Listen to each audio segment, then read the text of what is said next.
పూలదండలు కట్టడానికి మీనాకి సహాయం చేయడానికి అని చెప్పేసి బస్తీ వాళ్ళైతే మీనా ఇంటికైతే వస్తారనమాట. ఇక వాళ్ళందరి ముందు ప్రభావతి అయితే మీనాని పని మనిషి అని చెప్పేసి తిట్టడంతో ఇక వాళ్ళైతే మా మీనాని ఏమైనా అంటే ఊరుకో నిన్ను చెట్టుకు కట్టేసి కొడతాం అని చెప్పేసి ఇక ప్రభావతికి అయితే వార్నింగ్ అయితే ఇస్తారనమాట. అసలు ఇవాళ ఎపిసోడ్లో ఏం జరిగింది ఏంటి అనేది చెప్తాను. వీడియోని స్కిప్ చేయకుండా చివరికి చూడండి ఫ్రెండ్స్. కొత్తగా మన ఛానల్ చూస్తుంటే ప్లీజ్ సబ్స్క్రైబ్ చేసుకొని వీడియోని లైక్ చేసి సపోర్ట్ చేయండి.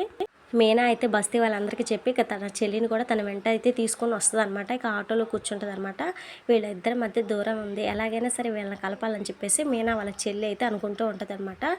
వెనక సీట్లో అయితే పూలు పెట్టి దాని పక్కనే మీనా కూర్చొని రా సుమతి ఇక్కడ కూర్చొని చెప్పేసి అనగానే అక్కడ ఎక్కడుంది అక్కడ ప్లేస్, నేను ఎక్కడ కూర్చొని నేను ఎలా సరిపోతానని చెప్పేసి అంటదనమాట. ఇక బాలు అయితే మీ అమ్మంటే ఆలోచించాలి కానీ నీకేంటి పెట్టలా ఉన్నావు, నీకు ఆ ప్లేస్ సరిపోదని చెప్పేసి సైలెంట్గా అంటాడనమాట. ఇక సుమతి అయితే బావ ఏదో తిడుతున్నాడు అక్క అని చెప్పేసి ఇక మీనాకైతే చెప్తుంది అనమాట. అక్క ముందు నువ్వు దిగు అని చెప్పేసి ఇక మీనానైతే ఇక ఆటో అయితే దిగమని చెప్తుంది అనమాట. ఏం చేస్తుంది మీ చిన్నగంప అని చెప్పేసి బాలు అయితే అంటూ ఉంటాడు. నువ్వు వెళ్ళి బావ పక్కన కూర్చోక్క, బావ లోపలికి జరగని చెప్పేసి మీనా వాళ్ళ చెల్లి సుమతి అయితే అంటదనమాట. ఇక సరే అని చెప్పేసి మీనా అయితే వెళ్ళి ఇక బాలు పక్కనే కూర్చుంటుంది ముందు సీట్లో.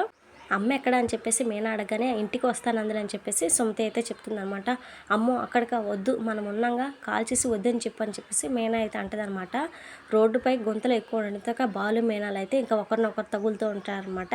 ఇక అది చూసి మీనా వాళ్ళ చెల్లి సుమతి అయితే మీరిద్దరు ఎప్పుడు ఇలానే కలిసి ఉండాలని చెప్పేసి అనుకుంటూ ఉంటుందన్నమాట. ఇక ప్రభావతి ఇంటికి మీనాతో పాటు ఇంకా కొంతమంది ఆడవాళ్ళు కూడా బస్తీ వాళ్ళు అయితే వస్తారన్నమాట హెల్ప్ చేయడానికి.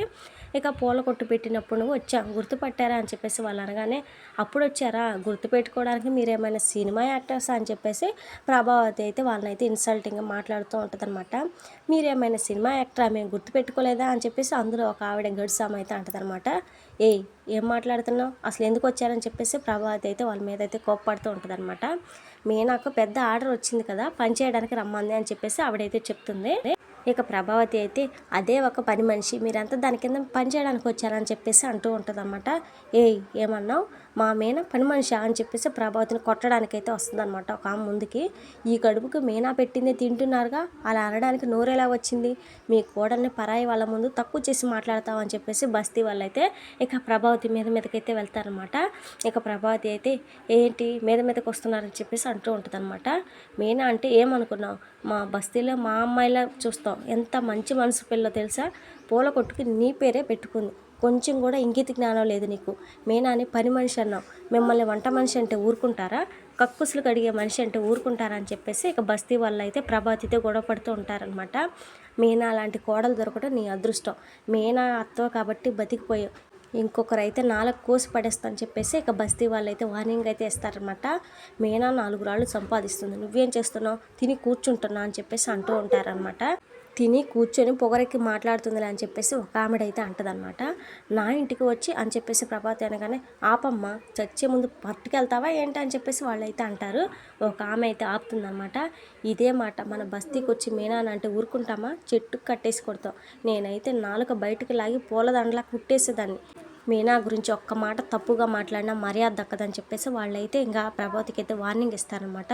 అమ్మో ఆ మీనా వీళ్ళందరికీ బాగా ట్రైనింగ్ ఇచ్చి పంపించినట్లుంది, అన్నంత పని చేసేలా ఉన్నారు, దాని సంగతి వచ్చాక చెప్తా అని చెప్పేసి భయపడి లోపలికైతే వెళ్ళిపోతుంది అనమాట. ఇక తర్వాత సీన్లో రోడ్డు మీద మనోజ్ని చూసి పార్క్ ఫ్రెండ్ అయితే కనిపించి మీ భార్య నీ డబ్బులు వడ్డీతో సహా కట్టేసింది, నువ్వు గాలుడివైనా నీ వైఫ్ గ్రేట్ రా బాబు, అలాంటి వైఫ్ దొరకడం నీ అదృష్టం అని చెప్పేసి వెళ్ళిపోతాడనమాట. ఇక వెళ్ళి రోహిణిని అయితే ప్రేమగా హక్ చేసుకుంటాడు. నువ్వు ఎంత మంచి వైఫ్ తెలిసిందే, నా ఫ్రెండ్ కనిపించాడు, నా అప్పు తీర్చేసావని చెప్పాడు, నా నుంచి నీకు రూపాయి కూడా రాలేదు, కానీ నువ్వు మాత్రం నా అప్పులు మొత్తం కట్టేసావని చెప్పేసి మనోజ్ అయితే అంటాడనమాట. నీ ప్రాబ్లం వస్తే నేను తీర్చాలి, నాకు వస్తే నువ్వు తీర్చాలి, డీల్ ఓకేనా అని చెప్పేసి రోహిణి అయితే అంటూ ఉంటుంది. నా మీద కోపం లేనట్లేనా అని చెప్పేసి మనోజ్ అయితే అడుగుతాడు. నీ మీద నాకు కోపం వచ్చే అర్హత ఉందా, నువ్వు అబద్ధం చెప్పావు, కానీ నేను మోసం చేసి పెళ్లి చేసుకున్నాను అని చెప్పేసి మనసులో గిల్టీగా ఫీల్ అవుతూ ఉంటుంది అనమాట. కానీ పైకి మాత్రం నీ మీద కోపం ఎందుకు ఉంటుంది, ఏదైనా ఉంటే నాకు చెప్పు, దాచుకో, ఇక్కడ నుంచి మన మధ్య సీక్రెట్స్ వద్దని చెప్పేసి రోహిణి అయితే అంటదనమాట. ఈ పెళ్ళి నాకు 2వ జన్మ, ఇక నేను ఏ సీక్రెట్ దాచనని చెప్పేసి రోహిణి కూడా చెప్తుందనమాట. ఇక బ్యాంక్ లోన్ గురించి మనోజ్ అంటే అది నేను చూసుకుంటా అని చెప్పేసి రోహిణి అయితే అంటది. ఇక తర్వాత సీన్లో మౌనిక వాళ్ళని అయితే చూపిస్తారనమాట.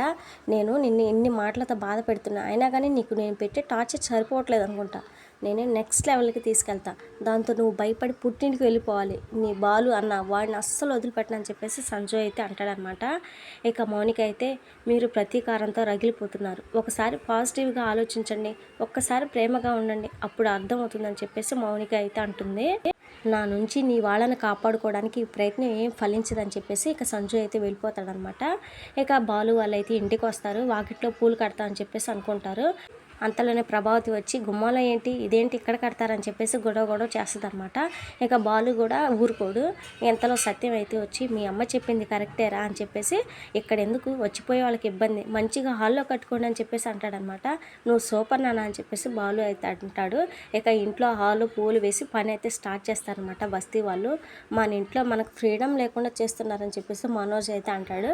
ఇక బాలు మీనా ఏం చదువుకోకపోయినా ఒక్క రాత్రితో 2.5 లక్షలు పని చెబుతున్నారని చెప్పేసి సత్యం అయితే అంటాడనమాట. దాంతో ప్రభావతి అయితే ఒక్కసారిగా షాక్ అయిపోతుంది. ఇంటి పత్రాలు తాకట్టు నుంచి విడిపించాలని చెప్పేసి ప్రభావతి అయితే అనుకుంటూ ఉంటుందన్నమాట. ఆ డబ్బులు రాగానే ఈ పూలు సరిపోయేలా లేవు, మరికొన్ని పూలు తీసుకొద్దాం అని చెప్పేసి బాలు మీనా అయితే వెళ్తారు. వీళ్ళందరికీ టీ పెట్టని చెప్పేసి ప్రభావతికి అయితే సత్యం చెప్తాడనమాట. దాంతో వంటింట్లోకి వెళ్ళిన ప్రభావతి అయితే కామాక్షికి ఫోన్ చేసి ఇంటికి అయితే రమ్మంటుంది. ఇక తర్వాత టీ అయితే పెడుతుంది అనమాట. ఈ పైన అంతా ఫోటో తీసి ఆన్లైన్లో పెడదాం, మంచి మార్కెట్ వస్తుందని చెప్పేసి సుమతి అయితే చెప్తూ ఉంటుంది అనమాట. మంచి ఐడియా ఇచ్చిందని చెప్పేసి సత్యం అయితే మెచ్చుకుంటాడు. ఇక ఫోటోల్ని మనోజ్ తీయమంటాడనమాట సత్యం. ఇక కెనడా వెళ్ళడానికి ప్రిపేర్ కావాలని చెప్పేసి మనోజ్ అనగానే అదేం కాదు ముందు తీ అని చెప్పేసి సత్యం అయితే చెప్తాడు.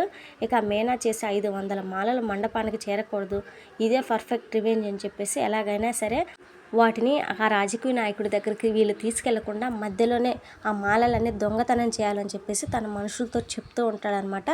మరి ఇక ఈ గుణ ప్లాన్ని బాలు మీనా ఎలా తట్టుకుంటారు, గుణ ప్లాన్ని ఎలా తిప్పి కొడతారు ఏంటి అనేది మనం నెక్స్ట్ ఎపిసోడ్లో చూద్దాం ఫ్రెండ్స్. మరి మన వీడియోస్ని మిస్ అవ్వకుండా ఉండాలంటే ఛానల్ని సబ్స్క్రైబ్ చేసుకోండి. Thank you.